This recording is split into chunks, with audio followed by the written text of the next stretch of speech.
¿Alguna vez te has preguntado por qué Adolf Hitler ha sido tan odiado tras la Segunda Guerra Mundial? La respuesta no depende de una sola causa, sino de una suma de elementos que se refuerzan entre sí. Primero está el resultado visible, material y cuantificable. La guerra más devastadora de la historia contemporánea, con decenas de millones de muertos, ciudades arrasadas y sociedades enteras traumatizadas. Segundo, está el factor político. Hitler no fue un líder que cayó en una guerra inevitable, sino el dirigente que convirtió el expansionismo, la violencia y el exterminio en política de Estado. Y tercero, está el factor moral e histórico. Su nombre quedó asociado no a un episodio más de brutalidad bélica, sino a una experiencia que reconfiguró el siglo XX, redefinió el derecho internacional y dejó una marca permanente en la memoria global. El odio hacia Hitler después de 1945 se entiende mejor si se lo ubica en el centro de una ecuación simple: intención, decisión y consecuencias. La Alemania nazi no fue el primer régimen autoritario, ni la primera potencia en provocar una guerra. Sin embargo, bajo Hitler, la guerra se volvió una herramienta explícita de proyecto político, y ese proyecto se ejecutó con métodos que elevaron la violencia a un nivel sistemático. Tras la derrota, el mundo no solo conoció las ruinas de un país derrotado, debió contemplar también documentos, órdenes, testimonios, campos, fosas y archivos sobre el mayor genocidio de la historia. Por otra parte, Hitler condujo a Alemania a la catástrofe. Incluso si se observara el fenómeno únicamente desde la perspectiva alemana, la figura de Hitler quedó ligada al colapso absoluto. Derrota militar total, ocupación, partición del país, millones de muertos, hambre, desplazamientos masivos y una destrucción de infraestructura que tardó años en revertirse. Un líder puede ser odiado por sus ideas o por sus métodos, pero Hitler también quedó odiado por el resultado final de su mandato. No la gloria prometida, sino el derrumbe. Desde la perspectiva de Europa, su responsabilidad histórica se percibió de modo todavía más amplio. La guerra iniciada y expandida por el régimen nazi convirtió al continente en un campo de devastación. Países enteros fueron invadidos, ocupados y sometidos a regímenes de terror. Poblaciones civiles vivieron bajo bombardeos, represión, hambre y trabajos forzados, y la economía europea se reorganizó para la guerra, con recursos desviados hacia la máquina militar alemana. Al terminar el conflicto, el mapa humano era el de un desastre. Enormes pérdidas civiles, regiones enteras destruidas y movimientos forzados de población a escala continental. Ese impacto por sí solo convierte a Hitler en un símbolo de ruina. Pero el odio posterior no se debió únicamente a la destrucción física. También se debió a que Hitler fue identificado como el principal responsable de haber impuesto una lógica de guerra total. Esto significa una guerra que no se limita a los frentes, sino que atraviesa la vida social completa. Economía, educación, propaganda, cultura, control policial, persecución política y movilización de recursos humanos sin límites. A medida que el conflicto avanzaba, el régimen nazi endurecía sus métodos, ampliaba el control interno, perseguía disidencias y colocaba la obediencia y la disciplina por encima de cualquier criterio humanitario. En ese marco, Hitler no era solo un comandante en jefe, era el centro político de un sistema que reclamaba lealtad absoluta y que no reconocía límites morales. Hay otro elemento clave: la diferencia entre el odio caliente de la guerra y el odio frío de la posguerra. Durante el conflicto, Hitler era odiado por los enemigos militares del Reich y por quienes sufrían la ocupación. Pero después de 1945 el odio se consolidó de manera más profunda porque el mundo tuvo tiempo de comprender la dimensión real de lo ocurrido. La posguerra no fue solo reconstrucción, fue también investigación, testimonios, juicios, apertura de evidencias, reportajes, fotos, películas, informes y archivos. La figura de Hitler en ese proceso se volvió el nombre propio que resumía un fenómeno. Para la memoria colectiva, el nazismo tenía una cara, y esa cara era Hitler. Además, Hitler fue odiado porque su régimen dejó una enseñanza negativa. Mostró lo que puede ocurrir cuando una sociedad moderna se pone al servicio de una ideología que normaliza la violencia. Eso lo vuelve, a ojos de la historia, más que un dictador tradicional. Fue el líder de un Estado que combinó propaganda masiva, aparato policial, militarización social y administración técnica.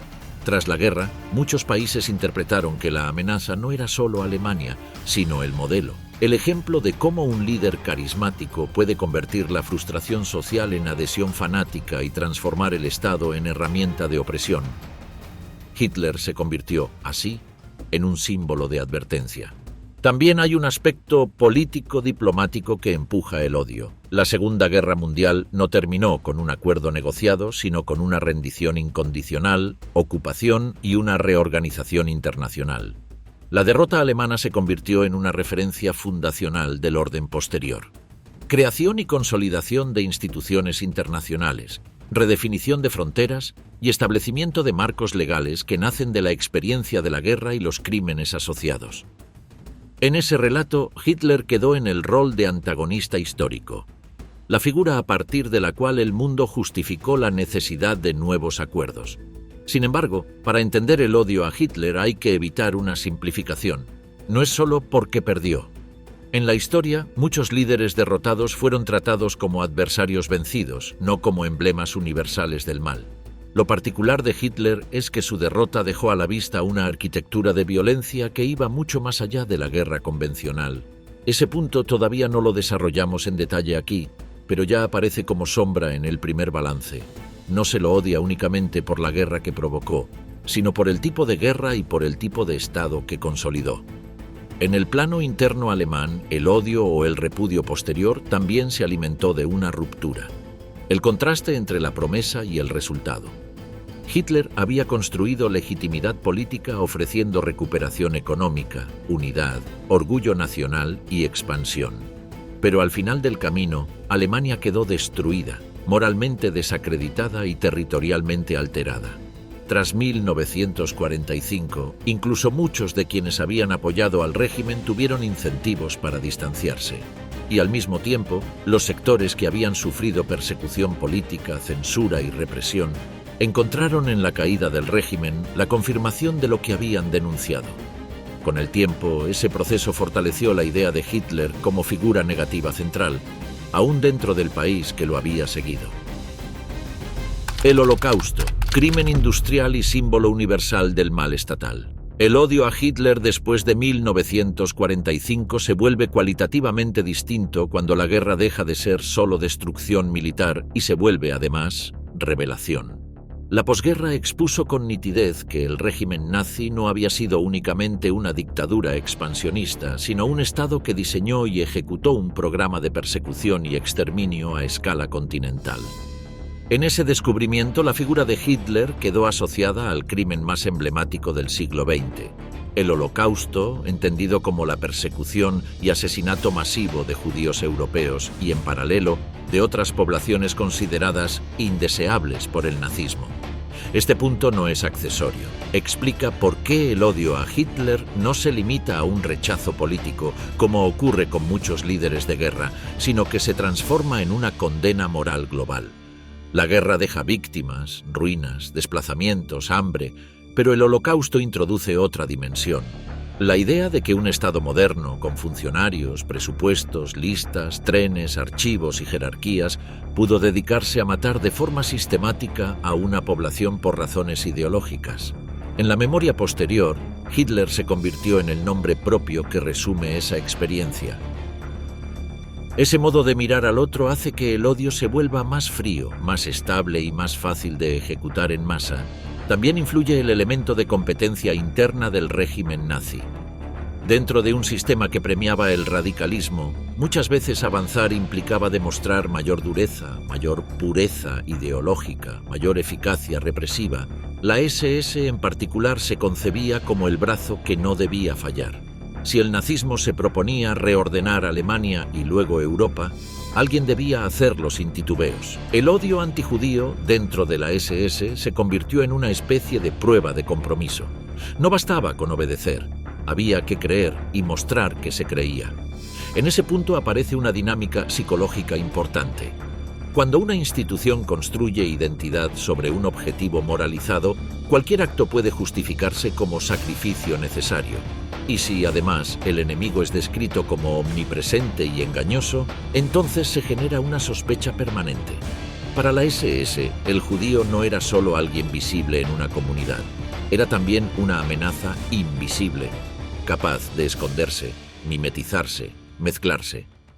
Esa obsesión con lo oculto alimentaba la paranoia y hacía que la represión pareciera siempre insuficiente. La SS se formó para ser el núcleo duro del régimen, y el núcleo duro del régimen necesitaba un enemigo total para cohesionar lealtades y dar sentido a su violencia. En esa construcción los judíos quedaron ubicados en el centro del relato, no como ciudadanos ni como minoría, sino como la pieza que explicaba la historia y habilitaba la persecución como destino. Cuando esa idea se instaló, el siguiente paso no fue necesariamente un salto repentino al exterminio, sino un proceso de radicalización que combinó leyes, policía, guerra, burocracia y acostumbramiento. Y ahí es donde el antisemitismo de la SS dejó de ser discurso y se convirtió en método. Desde la perspectiva alemana, la figura de Hitler quedó ligada al colapso absoluto, derrota militar total, ocupación, partición del país, millones de muertos, hambre, desplazamientos masivos y una destrucción de infraestructura que tardó años en revertirse. Un líder puede ser odiado por sus ideas o por sus métodos, pero Hitler también quedó odiado por el resultado final de su mandato, no la gloria prometida, sino el derrumbe. Desde la perspectiva de Europa, su responsabilidad histórica se percibió de modo todavía más amplio. La guerra iniciada y expandida por el régimen nazi convirtió al continente en un campo de devastación. Países enteros fueron invadidos, ocupados y sometidos a regímenes de terror. Poblaciones civiles vivieron bajo bombardeos, represión, hambre y trabajos forzados, y la economía europea se reorganizó para la guerra, con recursos desviados hacia la máquina militar alemana. Al terminar el conflicto, el mapa humano era el de un desastre. Enormes pérdidas civiles, regiones enteras destruidas y movimientos forzados de población a escala continental. Ese impacto por sí solo convierte a Hitler en un símbolo de ruina. Pero el odio posterior no se debió únicamente a la destrucción física. También se debió a que Hitler fue identificado como el principal responsable de haber impuesto una lógica de guerra total. Esto significa una guerra que no se limita a los frentes, sino que atraviesa la vida social completa. Economía, educación, propaganda, cultura, control policial, persecución política y movilización de recursos humanos sin límites. A medida que el conflicto avanzaba, el régimen nazi endurecía sus métodos, ampliaba el control interno, perseguía disidencias y colocaba la obediencia y la disciplina por encima de cualquier criterio humanitario. En ese marco, Hitler no era solo un comandante en jefe, era el centro político de un sistema que reclamaba lealtad absoluta y que no reconocía límites morales. Hay otro elemento clave: la diferencia entre el odio caliente de la guerra y el odio frío de la posguerra. Durante el conflicto, Hitler era odiado por los enemigos militares del Reich y por quienes sufrían la ocupación. Pero después de 1945 el odio se consolidó de manera más profunda porque el mundo tuvo tiempo de comprender la dimensión real de lo ocurrido. La posguerra no fue solo reconstrucción. Fue también investigación, testimonios, juicios, apertura de evidencias, reportajes, fotos, películas, informes y archivos. La figura de Hitler en ese proceso se volvió el nombre propio que resumía un fenómeno. Para la memoria colectiva, el nazismo tenía una cara, y esa cara era Hitler. Además, Hitler fue odiado porque su régimen dejó una enseñanza negativa, y cuanto más se usa esa referencia, más se solidifica su figura como símbolo negativo. Es importante señalar algo sin rodeos. El odio a Hitler se volvió tan persistente porque el Holocausto no fue solo una tragedia judía. Fue un evento que cambió la forma en que el mundo piensa la relación entre Estado y ciudadanía, entre ley y moral, entre ciencia y ética. Después de 1945, muchos países y organizaciones internacionales adoptaron la idea de que ciertos actos deben ser condenados sin ambigüedad y que el Estado no puede ser excusa. En ese giro moral y jurídico, Hitler quedó como el ejemplo principal de lo que ocurre cuando el poder absoluto se combina con la ideología de exclusión. Propaganda, mito y memoria. Cómo el mundo aprendió a odiarlo. El odio a Hitler después de 1945 no se explica solo por lo que hizo el régimen nazi, sino también por cómo se narró y se enseñó lo ocurrido. La posguerra no fue únicamente reconstrucción material, fue también una construcción de memoria. Y en ese proceso, Hitler se convirtió en una figura central por una razón práctica. Los hechos fueron masivos, complejos y multinacionales, pero la mente humana tiende a ordenar el caos alrededor de símbolos. La devastación de la guerra y el exterminio necesitaban un nombre, un rostro, una biografía que permitiera explicar, resumir y advertir. Hitler ocupó ese lugar. Hay un punto decisivo. El propio nazismo había creado un culto al líder. Hitler no era presentado como un funcionario más, sino como el origen de la legitimidad del sistema. Las instituciones del régimen, la propaganda y los rituales del partido insistían en que el Führer era la personificación de la nación, el intérprete del destino histórico y la fuente de la voluntad política. Esa elección propagandística, que fue clave para construir adhesión en vida, se volvió contra el régimen en la derrota.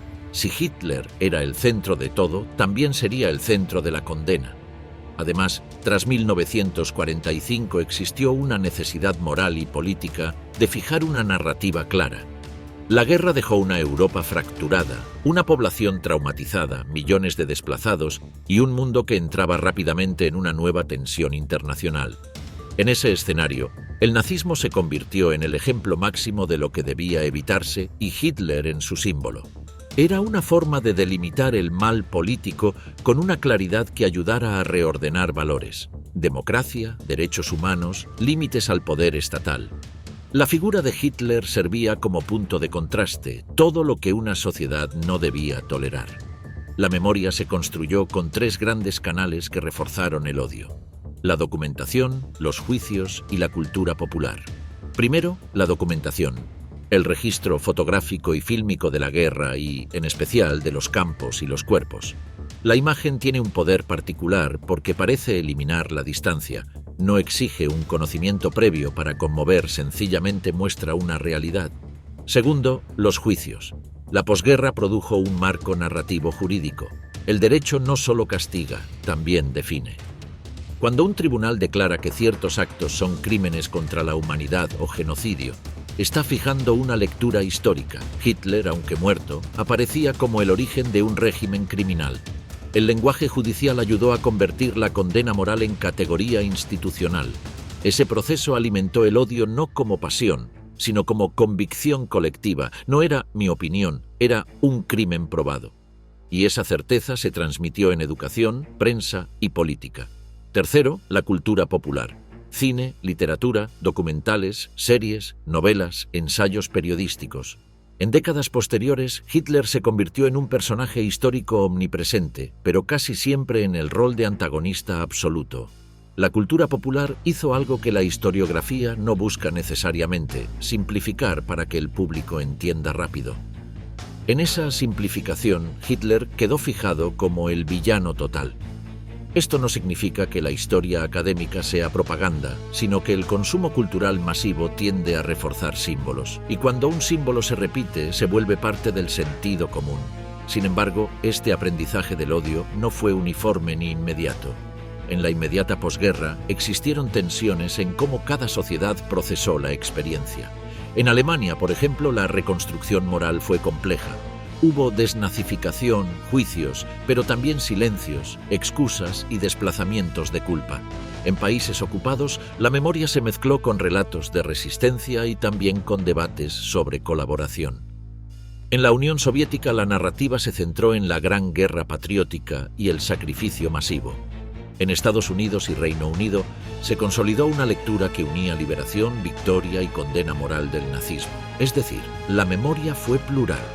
Pero pese a esas diferencias, el nombre de Hitler logró unificar un punto común: la figura que permitía explicar el desastre.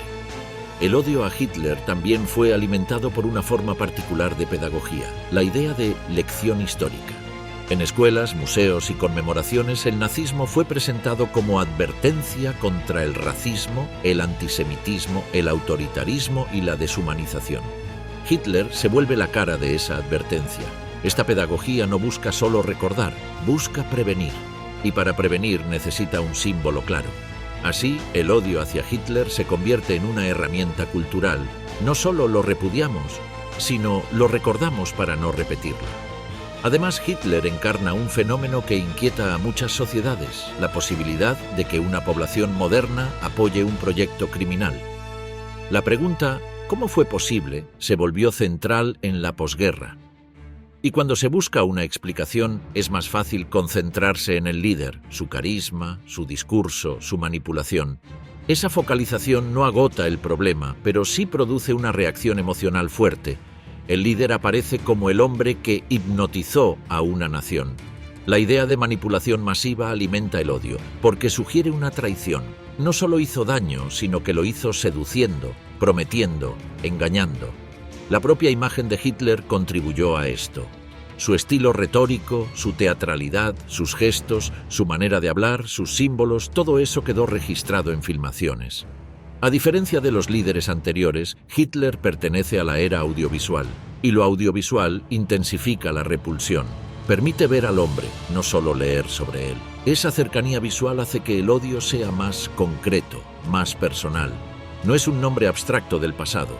Es un rostro que se mueve, grita, gesticula y se asocia con consecuencias atroces. Con el paso del tiempo, además, Hitler se volvió un punto de referencia moral en debates políticos contemporáneos. Se lo utiliza para marcar peligros: autoritarismo, supremacismo, persecución de minorías, propaganda masiva. Esto genera un efecto de retroalimentación. Cada vez que su figura se invoca como advertencia, se refuerza su lugar como símbolo del mal político. Y como esos debates ocurren en distintos momentos, Hitler vuelve una y otra vez a la escena pública como comparación límite. También existe un elemento de saturación. Hitler es probablemente el líder del siglo XX más estudiado, documentado y representado. Paradójicamente, esa omnipresencia no reduce el odio, lo estabiliza, porque su figura se integra a la cultura global como un arquetipo. En muchos idiomas, su nombre se transformó en sinónimo de dictador genocida. Y cuando un nombre se vuelve sinónimo, deja de depender de conocimiento detallado, se vuelve sentido común moral. A la vez, esa construcción cultural produce tensiones. La simplificación puede ocultar responsabilidades colectivas o institucionales y puede crear una ilusión. Todo fue culpa de un solo hombre. Sin embargo, incluso cuando la historiografía insiste en la complejidad, la figura de Hitler sigue ocupando el centro simbólico por un motivo. Fue el vértice de legitimidad, el líder que representaba la síntesis del proyecto. Y la memoria pública necesita vértices. En el fondo, el mundo aprendió a odiar a Hitler porque lo incorporó como lección y como símbolo. La evidencia del crimen y la devastación ofreció materia prima. Los juicios y el derecho ofrecieron lenguaje y veredicto. La educación y la cultura popular ofrecieron repetición y transmisión. A partir de ahí el odio se vuelve estable, no tanto como emoción viva de quienes estuvieron allí, sino como consenso moral heredado. Carrera, obediencia y brutalización, cómo la SS convirtió el odio en rutina. Cuando una institución adopta un enemigo absoluto y lo convierte en categoría legal y burocrática, todavía queda un paso decisivo. ¿Cómo logra que miles de personas sostengan la violencia día tras día, no como un estallido excepcional, sino como trabajo? En el caso de las SS, el odio hacia los judíos se volvió rutina por una mezcla de incentivos materiales, cultura interna, disciplina, ambición profesional y un proceso gradual de brutalización. Y ese punto es clave. No alcanza con creer en una ideología. Hay que construir un entorno donde actuar en nombre de esa ideología sea lo normal, lo premiado y lo esperado. Las SS no fueron un bloque uniforme. Había fanáticos, oportunistas, burócratas, hombres que buscaban estatus, jóvenes que querían pertenecer y también individuos que se adaptaron a una corriente que parecía imparable. Lo que los unificó fue la estructura, una organización que recompensaba la dureza, castigaba la duda y ofrecía una carrera vinculada a la represión. En ese contexto, el antisemitismo dejó de ser solo un sentimiento y se convirtió en un capital, un modo de demostrar confiabilidad, de ascender y de integrar redes de poder. El primer factor fue la lógica de carrera. En un régimen que empujaba constantemente hacia soluciones más radicales, muchos ascensos se vinculaban a la capacidad de cumplir tareas difíciles sin cuestionarlas. La SS se definía por su eficacia. Y en un sistema de persecución, la eficacia se medía en números: registros completados, deportaciones organizadas, guetos vigilados, bienes confiscados, operaciones ejecutadas. La crueldad no era un exceso, era una señal de compromiso. Quien aplicaba medidas con blandura podía ser visto como débil o poco confiable. Quien era implacable, en cambio, demostraba que pertenecía al núcleo duro. El segundo factor fue la obediencia, pero no entendida como simple disciplina militar, sino como obediencia ideológica. En la cultura SS, obedecer al Führer y obedecer la misión racial eran la misma cosa. Eso generaba una especie de blindaje mental. No se obedecía a un superior humano, se obedecía a un destino histórico, y cuando el mandato se percibe como destino, la responsabilidad personal se diluye. A esa obediencia se sumaba el entrenamiento de la deshumanización. La SS aprendió a mirar a las personas como categorías. El lenguaje interno ayudaba. Se hablaba de elementos, peligros, medidas, reubicaciones, tratamientos especiales. No es un detalle semántico, es una tecnología moral. Si no se nombra al otro como persona, se vuelve más fácil no sentir el freno interno que suele aparecer ante el sufrimiento. La SS, por diseño, convirtió esa tecnología en costumbre. El trabajo diario en oficinas, cuarteles, estaciones de tren y patrullas reforzaba una percepción fría: el judío como problema administrativo. La rutina también operaba por fragmentación. No todos disparaban, no todos custodiaban. Rápidamente en una nueva tensión internacional. En ese escenario, el nazismo se convirtió en el ejemplo máximo de lo que debía evitarse y Hitler en su símbolo. Era una forma de delimitar el mal político con una claridad que ayudara a reordenar valores: democracia, derechos humanos, límites al poder estatal. La figura de Hitler servía como punto de contraste, todo lo que una sociedad no debía tolerar.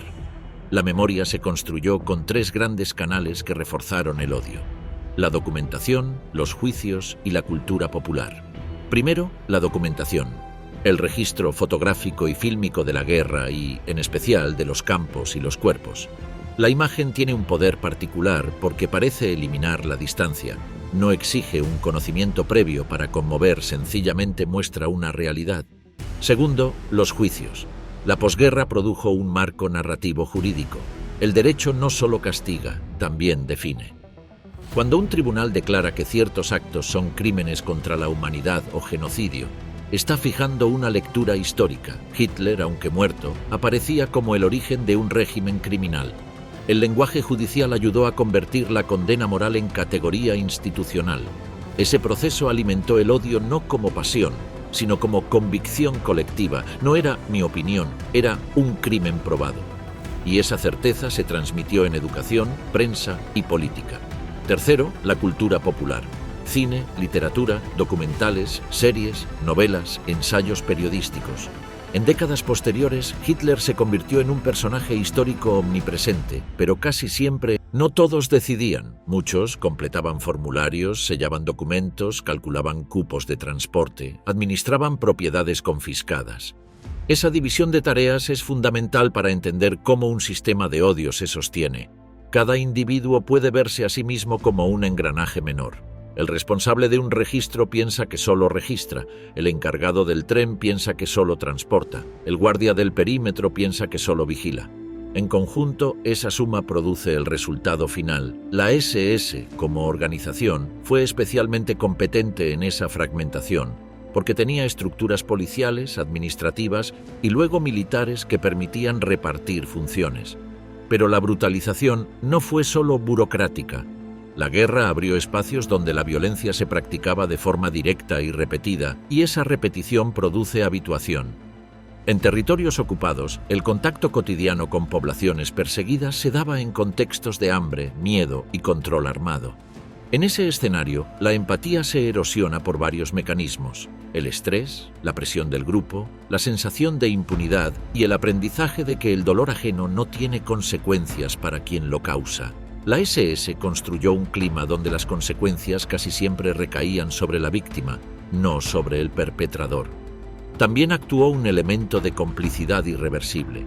A medida que alguien participa en actos de violencia, se vuelve psicológicamente costoso admitir que lo que hace es criminal. Para sostener la propia identidad, muchos se aferran más a la ideología. Si la ideología es verdadera, entonces la violencia es necesaria. Si la ideología es falsa, entonces la persona debe reconocerse como culpable. Esa disyuntiva empuja a radicalizarse. En la SS, este mecanismo fue especialmente potente. Su muerte no cerró el caso, lo convirtió en mito negativo, el líder que destruyó y luego escapó del tribunal. En la memoria pública, esa salida final refuerza el repudio. No hubo reparación posible frente a él, solo la certeza de que su proyecto llevó al extremo la violencia estatal. Por eso su figura sigue siendo tabú global, porque está atada a los fundamentos del orden moral posterior a 1945, porque su imagen se reactivó en cada discusión sobre extremismos, porque la negación y la reapropiación mantienen la vigilancia, y porque, en el fondo, Hitler se convirtió en un símbolo útil para la conciencia política moderna, el ejemplo máximo de lo que ocurre cuando el odio se vuelve un mecanismo del Estado.